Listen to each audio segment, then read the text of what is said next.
I appreciate the opportunity to come and share a little bit of my passion with all of you. Like he stated, I started as a volunteer in the National Park Service when I was 14 years old at Fort Laramie National Historic Site because I had a love for history. And what better way to express that than to work at a place like that and get to tell the story of all of these fascinating events that happened out here with people from all over the world. I developed this program in mind of our local community to try to express to them and get them engaged in the history that occurred right here in the place that they call home. But I want to welcome all of you to our home, this North Platte River Valley. And some of it I'm sure you've heard or read about in the histories, but we're going to rehash some of this with the importance and spotlight put on this North Platte River Valley. You think about the Plains Indian tribes that inhabited this region prior to people coming west. The Northern Cheyenne, Northern Arapaho, the Sioux tribes, the Pawnee, the Crow, the Shoshone, their land, their life. But you also have this fascinating history that begins with the exploration of the West, the exploration of the Louisiana Purchase. What drives people out here to begin with? The fur trade, the rendezvous system, and that interaction with these Plains tribes as well becomes very fascinating. So one of the first places I want to talk about is Fort William, because moving away from this rendezvous system, having a base of operations, because transporting all of these goods out here for the purpose of trade with independent trappers and companies, but also the Native Americans, having a place where you had the security of those goods in mind and a place where these folks knew to come to conduct business with you was an advantage. So Fort William is established in June of 1834 by William Sublette and Robert Campbell. And you know, you look at this Alfred Jacob Miller painting of Fort William, and it really tells a story. Looking at the Indian lodges in the foreground, the blockhouses, the wood stockade, everything that you'd think of a Western fort, right? This is constructed at the time of green cottonwood, and that'll come into play a little later as well. But, you know, do you think it was so much that they were afraid of attack, or was it protection of the goods? I mean, it was a huge investment to transport all of these goods out here, and then you're trading those manufactured goods for that gold, the furs, the beaver pelts, you know, and protecting that investment was what was at stake. Shortly, though, in 1835, Sublette and Campbell sold Fort William to Thomas Fitzpatrick and Jim Bridger. And in 1836, they turned around and sold it to none other than the American Fur Company. I mean, these folks had the monopoly on the business out here. What begins to happen, though, is it begins to deteriorate. So because they constructed it of green cottonwood, they wind up building Fort John, which was an adobe-walled fort in 1841. And you might recognize the artist of this is none other than William Henry Jackson. So an adobe-walled fort now. So we know exactly where Fort John stood at the end of the present-day parade ground of at Fort Laramie. Fort William, a little bit more of a mystery. I'm sure Dr. Walker at the University of Wyoming would love to chat you up about all of that. There's done a lot of archaeological work that was done to try to locate exactly where Fort William was. But the significance of the location is simply this. It's the confluence area of the Laramie River and the North Platte River. Because you can imagine in the early days of traveling westward, how do you know where you're at, even as somewhat of a novice?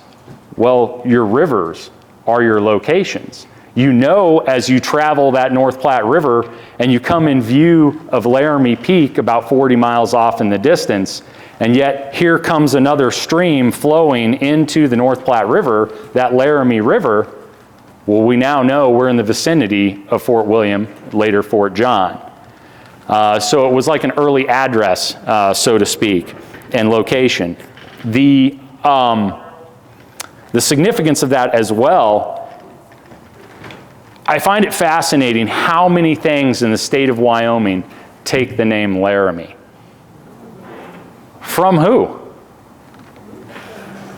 Jacques Laramie, French fur trapper, right?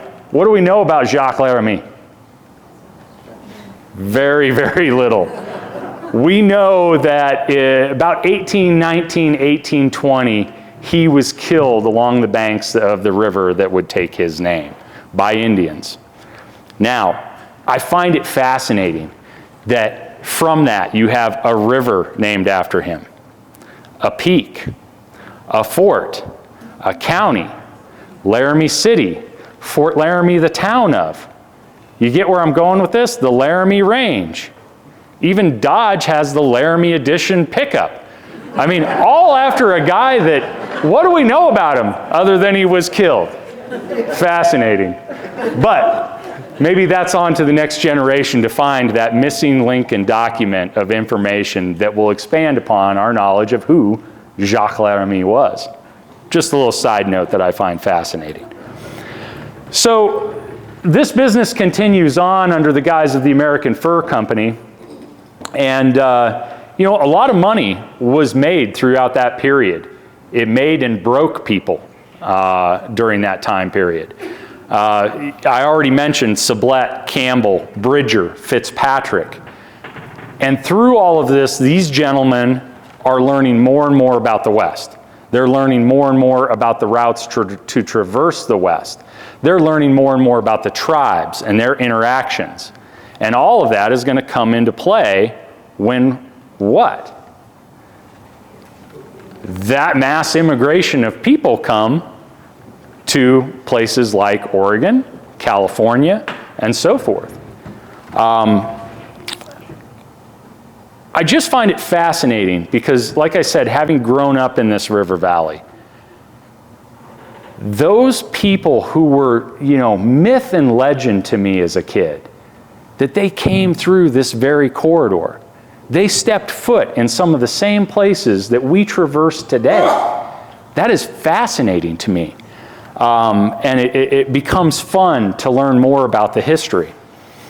Well, basically what happens is of course, immigration starts to pick up by the 1840s, and the US government decided that they were going to try to support the expansion westward. So one of the things that they did is they raised a regiment of mounted riflemen. And what they did when recruiting for the mounted riflemen, their officer corps was primarily taken from folks who had engineering backgrounds. Their enlisted corps was taken from artisan, craftsmen, construction people, basically. And the idea was that this regiment, once established, would come west and establish these western military posts. Well, a little sidestep in history happened, and something known as the Mexican War. So those soldiers went down and fought in the Mexican War and distinguished themselves as a fighting unit there. But then by 1849, they're back up on their regular mission, and they are to establish a military post in what would become eastern Wyoming. And they come to this Fort John. And they think, you know, this might be the right spot. So they purchase Fort John from the American Fur Trade Company in 1849 for $4,000, and thus start Fort Laramie as a military post. Now, during those early years of the military occupation, starting with that adobe walled fort, they start the construction of the first two buildings, which would become Old Bedlam, an officer's quarters, and a post-trader store. That post-trader store, which still stands today at Fort Laramie, constructed in 1849, the adobe portion of that building is the oldest standing structure in the state of Wyoming. I tell you what, growing up working at Fort Laramie, if there was one room on that fort that I would have liked to have been a fly on the wall through the years of that operation. Because you think about some of the most influential people in Western history walked through those very doors. People like Jim Bridger, Fitzpatrick, General George Crook, Calamity Jane, Bill Hickok, Red Cloud himself. Think about that. It is just, it boggles my mind. And that operation, let alone being a post trader at a Western military post, you were afforded basically a monopoly of selling goods at that military post. No one else could sell goods within a 3-mile radius of that post except for you, and you had the contract to do it. Now, how did you get a post tradership? Well, you had to know somebody in politics, most likely. And it afforded you, if you were a good business person, wealth. Post traders at Fort Laramie through the years, one of them had over $1 million in assets by the time he ended his post tradership. All right? $1 million at that time. But not only is he operating that store, in later years he's operating an enlisted man's bar room, an officer's bar room. He has his own farm, his own ranch. He has hay contracts with the military, beef contracts with the military. Are you getting to see the larger picture of what this operation is? Now, are prices exorbitant to the immigrant traveling that trail? Of course they are. But understand, as a businessman, he's contracting back east for all of those items that are going to be needed by those immigrants. Also by the military soldiers stationed at Fort Laramie, those items that the military does not provide them. And he has to have the wagons, he has to have the livestock, and he has to have the personnel to transport that material from the east to Fort Laramie. You suppose he has insurance on those wagons and all those goods? So you lose a wagon full of goods in a river crossing. You suppose that those prices that year might reflect what his losses are? Most likely, if he's a shrewd businessman, you know. But where else are you going to buy this stuff? Yeah, there's some small independent traders along the trail, but probably one of the best stocked trading posts is going to be at Fort Laramie for those immigrants, for the military, and for also the Indians that would come in to trade. And I think that that's the thing about Fort Laramie. It lives off of its reputation as a fur trading post very early on, because those Plains Indians came in to conduct business. They felt like they were treated fairly. They felt like the trade was significant. And that reputation continues on to the military occupation time of Fort Laramie as well. So the Indians still are coming down there to conduct business, interact with the U.S. government in some ways there as well. And that to me is pretty astounding. Was Fort Laramie ever attacked? Does it need a wall? No. A lot of relationship was all about that.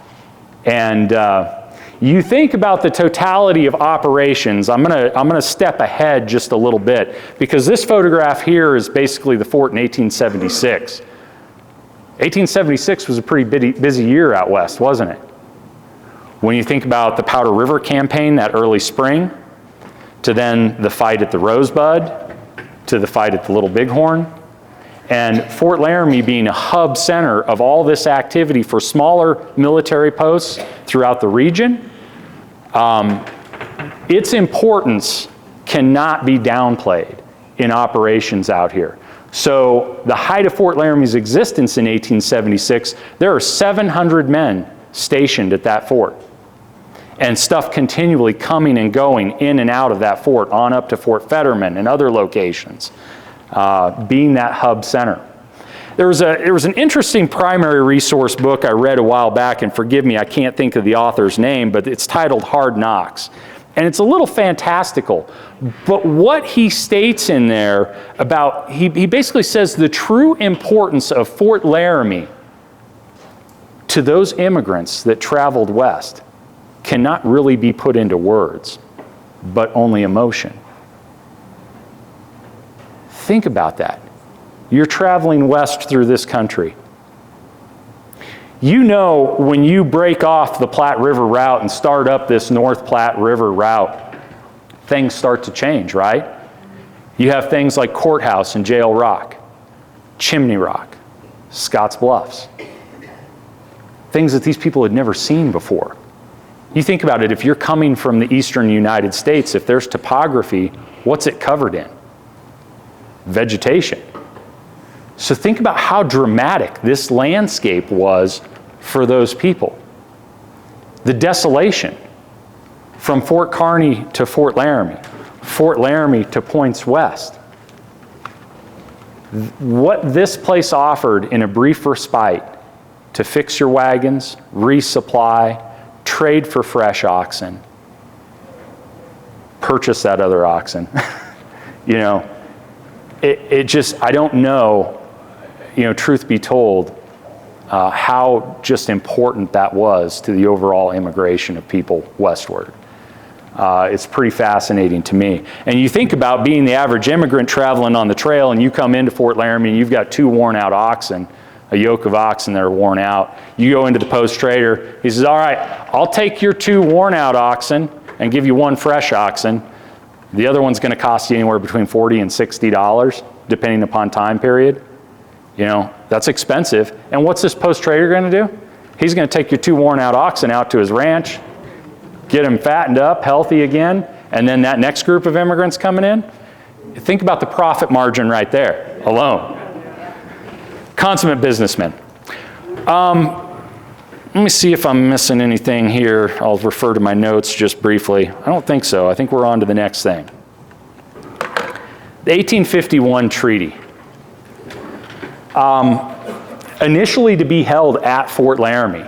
It was the brainchild of Thomas Fitzpatrick and the Superintendent of Indian Affairs, David Mitchell. As the increase in immigration westward is occurring, they're wanting to make sure and lessen any conflict between the tribes and the immigrants on the trail, correct? So I'd say the big priorities of that 1851 treaty are simply this: allow safe passage of the immigrants on the trail through this corridor on the North Platte route.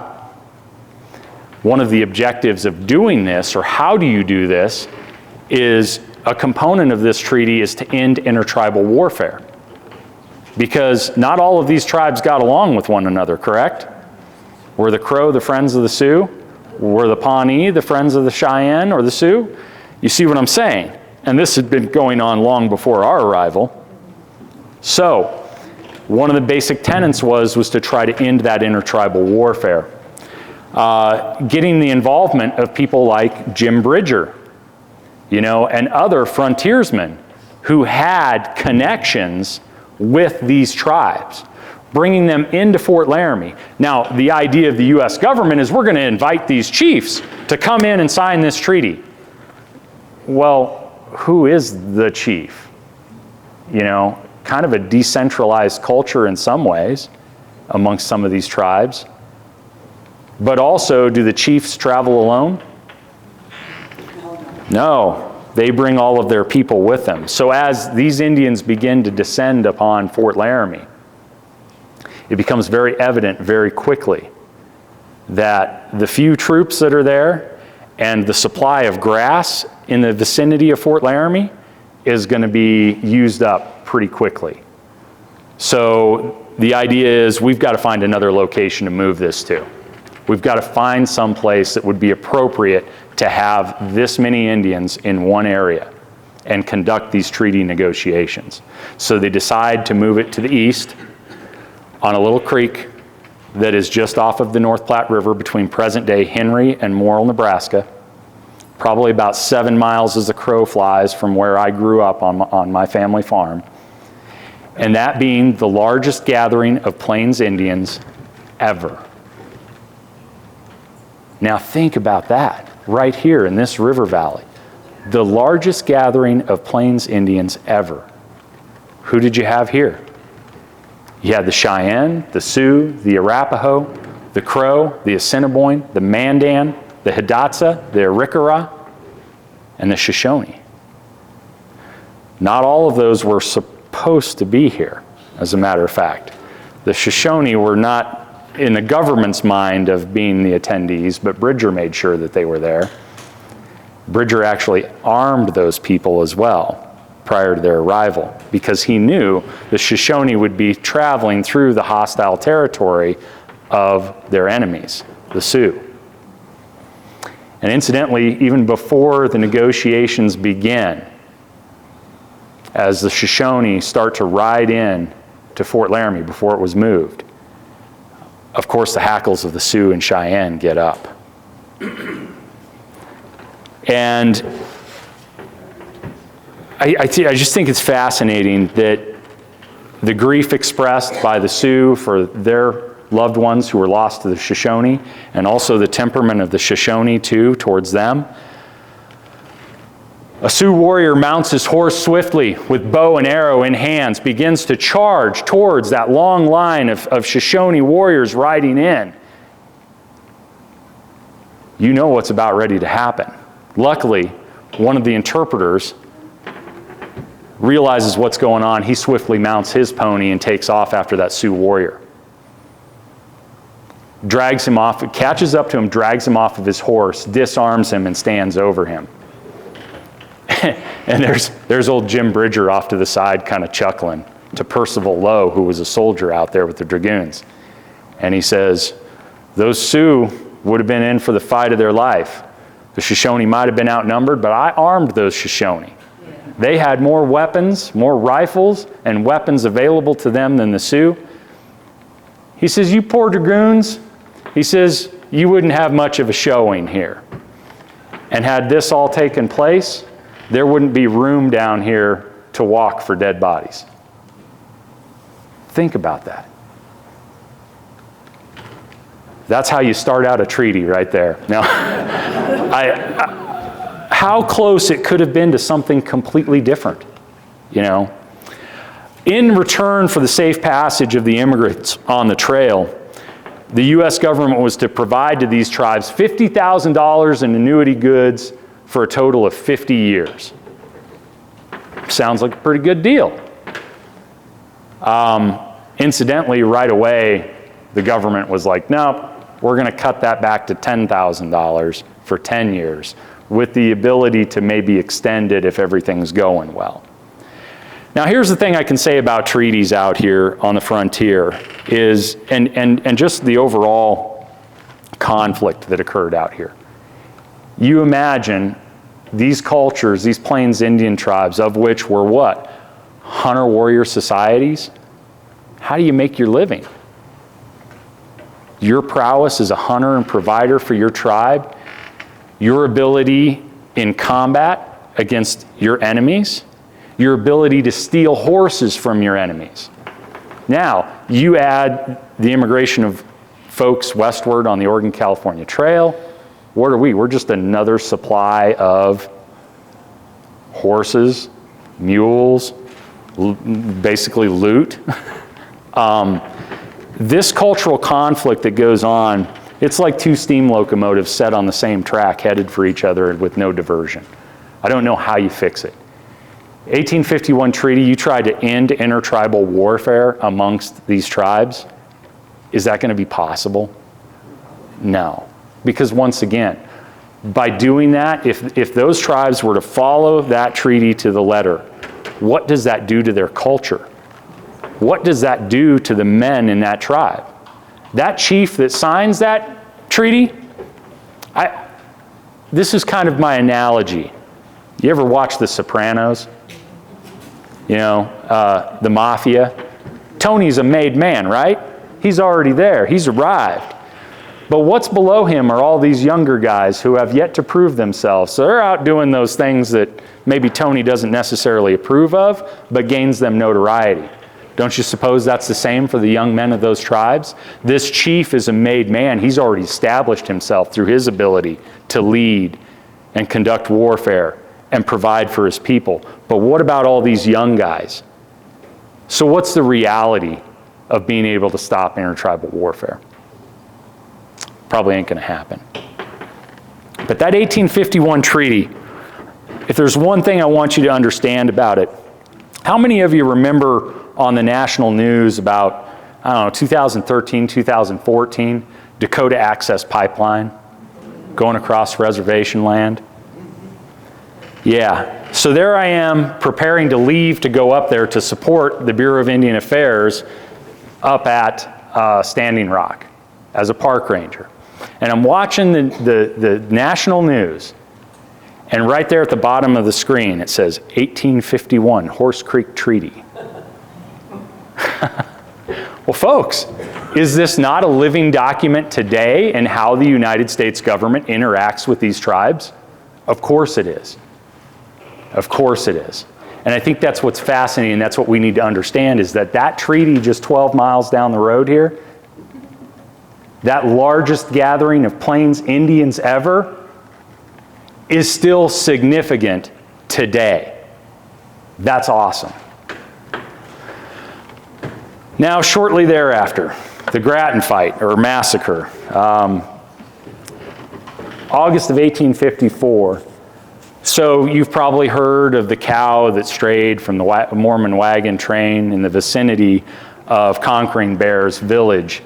And of course, the wagon train continues on. They get to Fort Laramie. They report the loss of a cow to these Indians. And in command at Fort Laramie is a young lieutenant commanding the post. All right, a lieutenant? Are you kidding me? Somewhat naive, Fleming decides he's going to send Second Lieutenant Grattan with about 29 men out to arrest the offender or get recompense, right?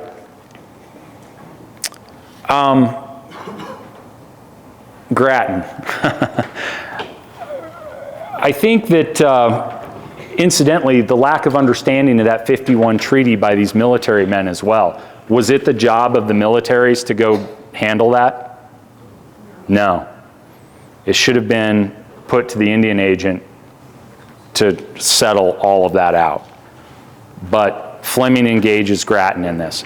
Grattan takes an interpreter with him by the name of Lucien Auguste. Lucien, en route to confront Conquering Bear at his village, is partaking of some alcohol. And he had issues with, he had some of his own personal cattle, and he'd had issue with the Indians taking some of his cattle. Evidently, you know, as the story goes, there are some insults that are thrown around between Lucien Auguste and Conquering Bear and the Indians that are present. Conquering Bear does not feel that he has the ability to give up High Forehead, who is a guest in his village, who is a Minneconjou Sioux. So he's trying to explain, like, look, he's not mine to give up. If High Forehead wants to give up, he can give up, but I'm not giving him up. How this all starts off or kicks off, who knows? Anyhow, shots are fired. Conquering Bear is killed by a blast from the howitzer. And Grattan and all of his men, all 29, and himself and the interpreter are dead. Now, what does this do for what's happening out here on the frontier? Well, folks, this is a spark that ignites the powder keg, because now these Indians know, for all the bluff and bluster of the United States military, look at what we just did. And this is what they've been relying on to protect the U.S. government's interests and those folks traveling westward. Not much. Not much in the way of thousands of warriors roaming freely out here amongst these tribes. And it's said that Crazy Horse, as a young boy, was sitting on a hillside and watched this occur. Do you think maybe that fed some of his ability and enthusiasm for warfare later on? I would think so. There's retaliation, though, that happens over here in Nebraska after that. The Battle of the Blue Water in September of 1855. And it's retaliation for the death of Grattan and some other issues that had been going on out here. So on the left, you have Colonel Harney. In the center there, you have Colonel Philip St. George Cook. And on the right, later in life, because that's a Confederate uniform, is Henry Heth. They were some of the commanders on the field that day. Basically, they find out that the village is down there on the Blue Water near Ash Hollow. And they tactically set up a fantastic attack on the village early that morning with a blocking force and an attacking force. Basically 600 soldiers. Altogether, there's about 86 Brûlé casualties. Harney's casualties are 7 men killed in the fight. And they capture about 70 women and children. You know, there was reports that there were items found in the camp from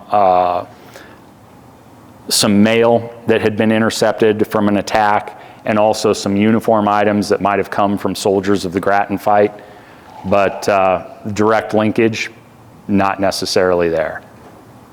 But this was how disjointed, disorganized, and lack of understanding of who's responsible for what out here, and locating these roaming tribes. Not easy.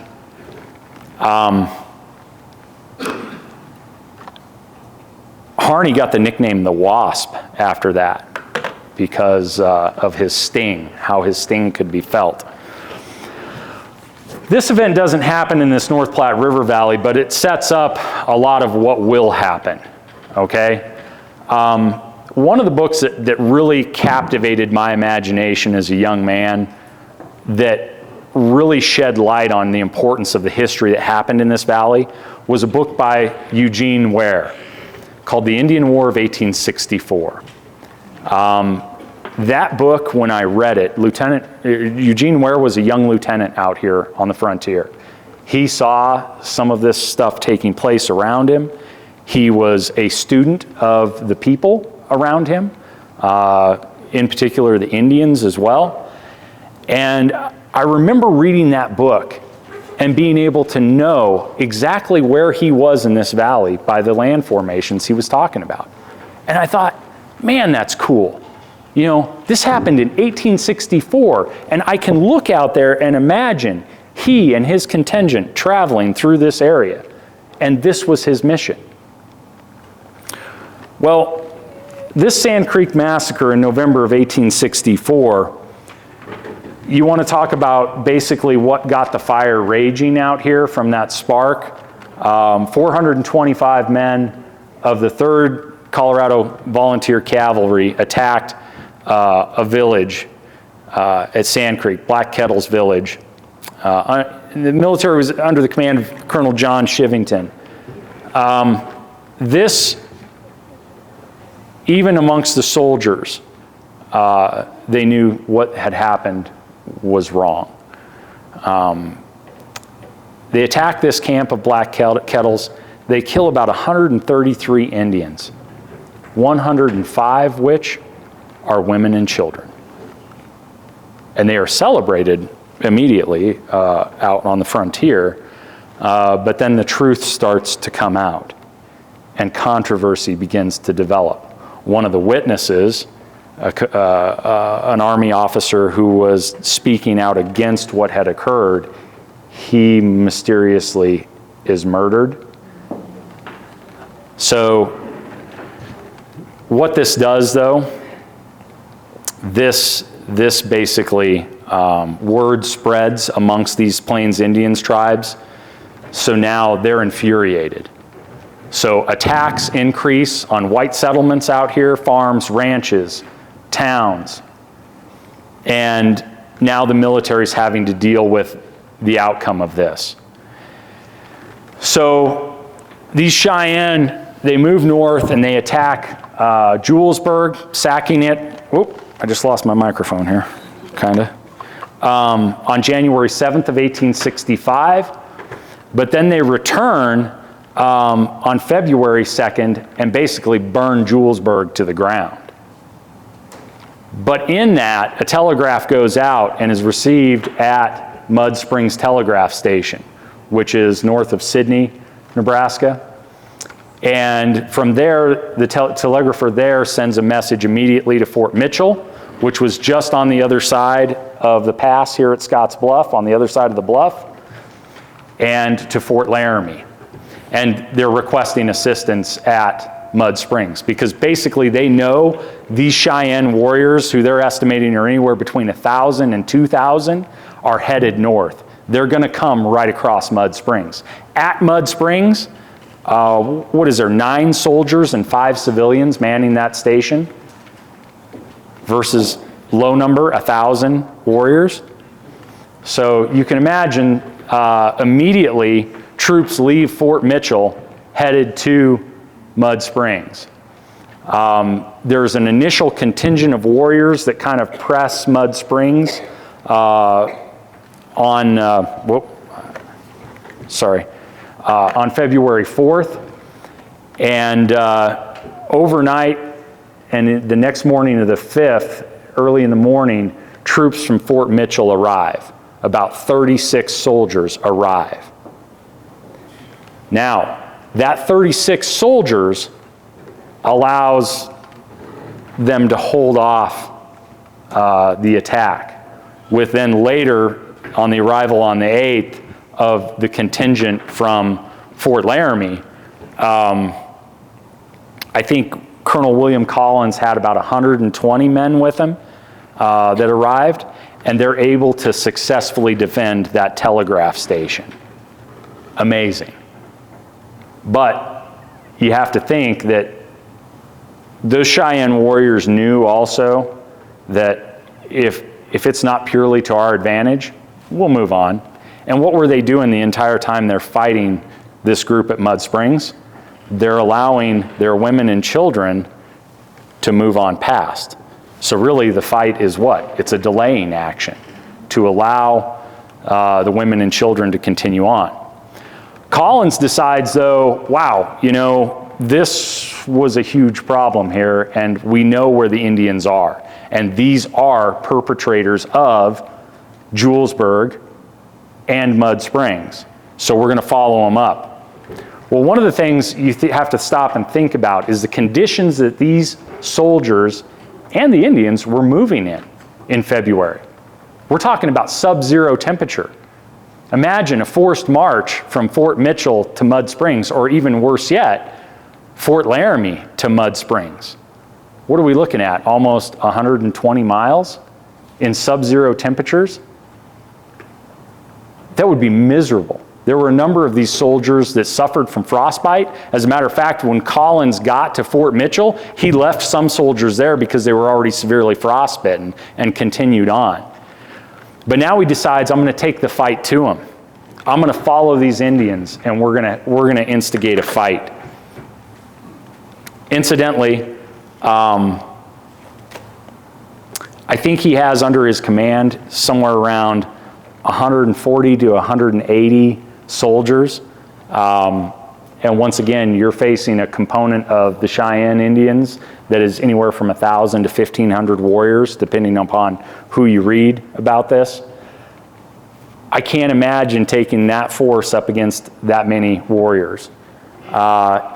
Incidentally, when they come to Rush Creek and Collins looks down there to begin with the naked eye, he believes down along the creek what he's seeing is just timber, that dark area down below.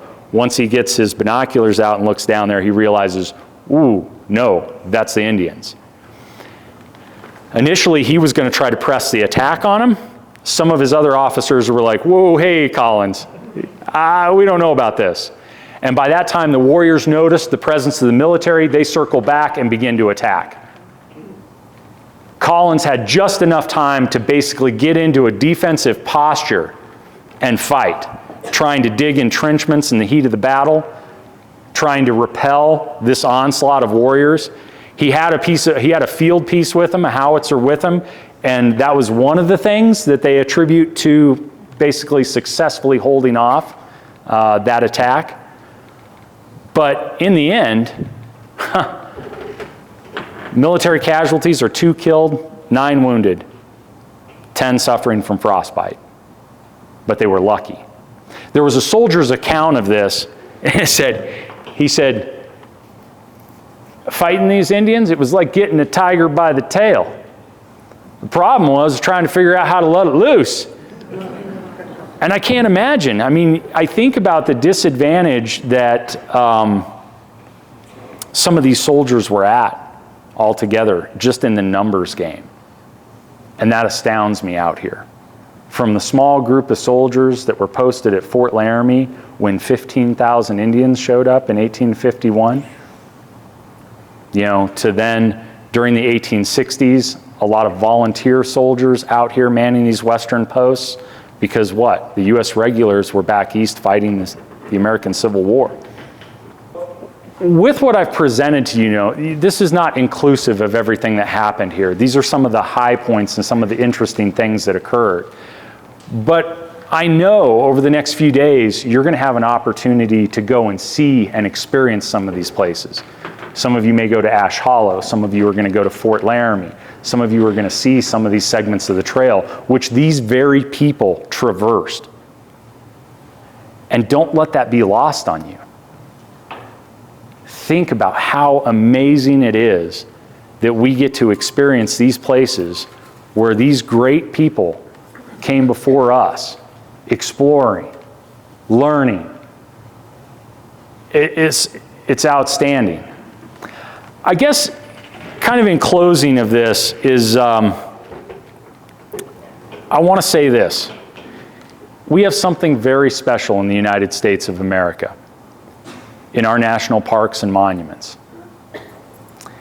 And in saying this, you think about just the breadth of what we have in this country. Just think of, from the Everglades of Florida up to Acadia in the Northeast to places like Shenandoah, the Great Smoky Mountains, Grand Teton, Yellowstone, the Grand Canyon, Yosemite, Denali. Some of the most beautiful places in our country and diverse ecosystems are protected by the National Park Service. Also, our cultural history. You think about that. From the Plains tribes, the history that goes with that, with some of our sites, to places like Independence Hall, where our forefathers determined to break away from England, create our own country, our own government, sat down, and these people came from diverse backgrounds too, in what they wanted. But they formulated a constitution, which we live by today. And then where all of that was challenged, on the fields of Shiloh, Gettysburg, to places like Scotts Bluff, right over here. It's amazing. Places like Fort Laramie, these stories are told. Some of our history is fantastic, and it captivates people from all over the world. But also some of it's painful. Some of it's hard to digest, but it's our history.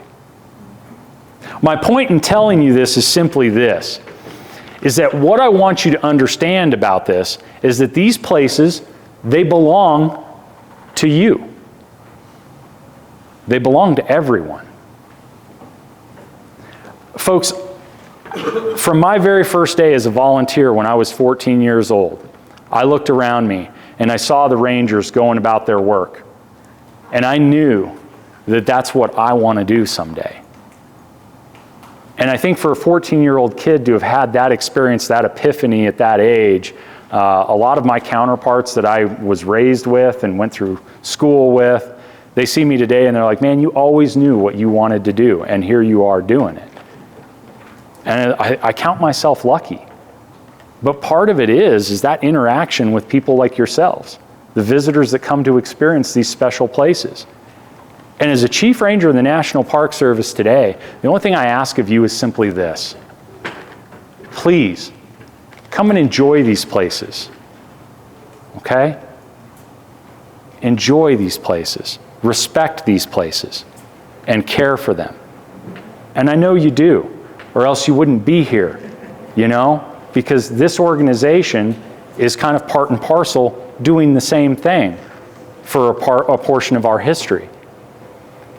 But don't let it be lost on you what's available out there for you in all of these parks and monuments, and take advantage of that. And hopefully someday your great-great-great-grandchildren will get to come and see and experience these places just as the Indians did, just as the immigrants did, and just as you did.